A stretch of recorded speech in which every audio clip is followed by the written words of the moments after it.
Alright, Traders Greg here with a market update. Okay, so overnight in the US we had some important top tier economic data, and that was the monthly CPI data for June. Now look, the market was expecting that data to marginally increase, so CPI going back up.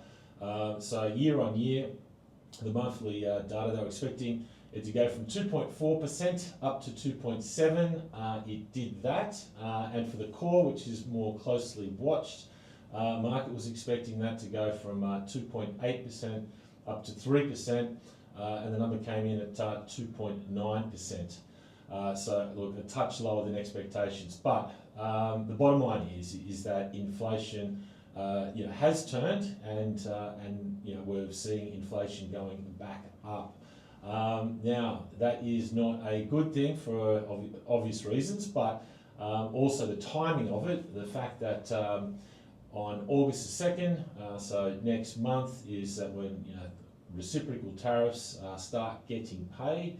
We've got a lot of countries that will be getting tariffs as much as 30%. EU's one of those, and so obviously the market is expecting that in the next couple of months.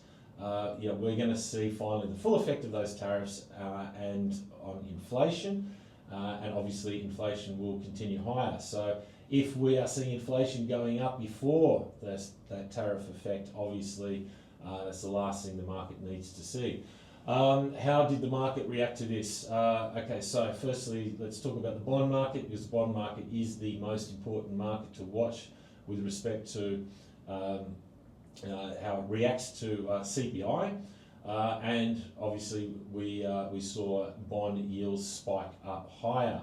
So US 2 yields, they went up about 5 basis points up to around about 3.95. You do not want to see these back above 4%. Fed funds rate at the moment is at 4.25. So pushing back above 4%, that's the market pretty much pricing out that the Fed will be cutting rates. So something to watch. US 10-year yields, this is one that's probably more closely watched. That actually spiked up 10 basis points, so they're trading around about 4.4 pre-data, and they went up and settled at 4.5%. So those US 10-year yields now are getting to levels again which are dangerous. Top end of the range is only 10 basis points, that's around about that 4.6 level. And certainly if we start getting up there or trading above there, and God help us if we even make a run for 5%, that certainly is going to change the market in a big way, and not in a positive way. Those high yields are certainly risk off. And just lastly on the bond yields, the 30-year yields did actually go up, and they are at 5% at the moment. So look, bond yields higher. And yes, that is something that certainly can cap risk, which we have seen at record highs and ripping in the last month. Anyway, moving on to the currency market.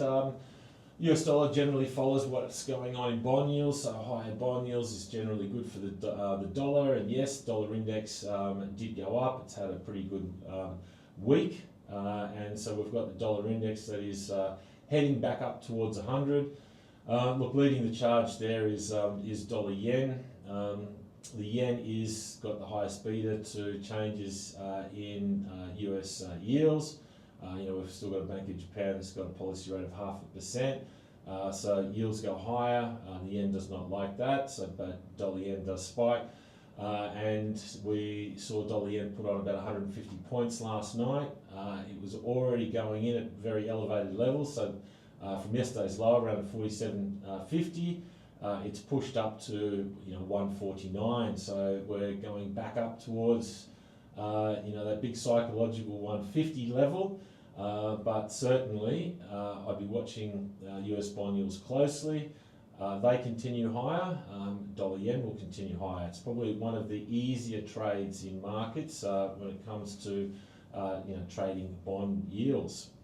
As far as the commodity space is concerned, look, gold is just a shiny yellow metal. It yields nothing, so it does not enjoy bond yields going up.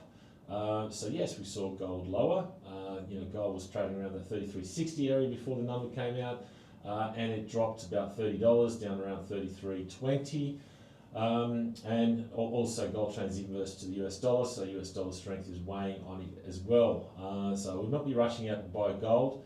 On the downside, for gold, it does have some good technical support around about 3,300. That's we've got an uptrend support that's been supporting gold now for about a year, so very important trendline support. If it does break below that, then you could, we'll probably see a much larger sell-off in gold. So we're only around about $20–$30 away from a critical support in gold that I'd be watching, and bias is to sell rallies topside for gold at the moment with obviously what is going on.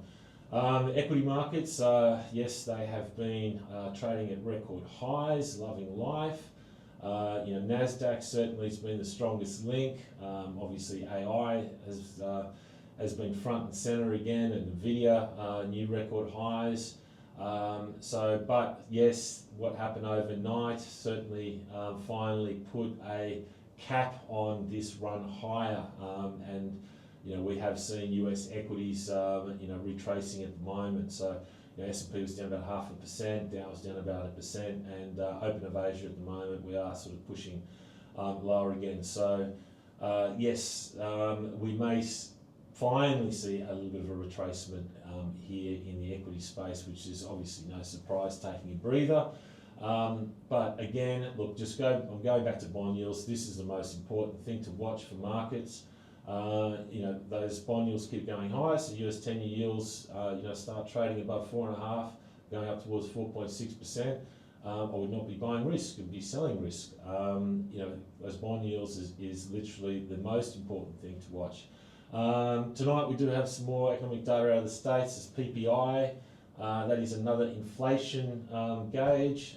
So if that number comes in hot after what we saw with CPI last night, that's going to be a negative for risk. So obviously all eyes on PPI tonight.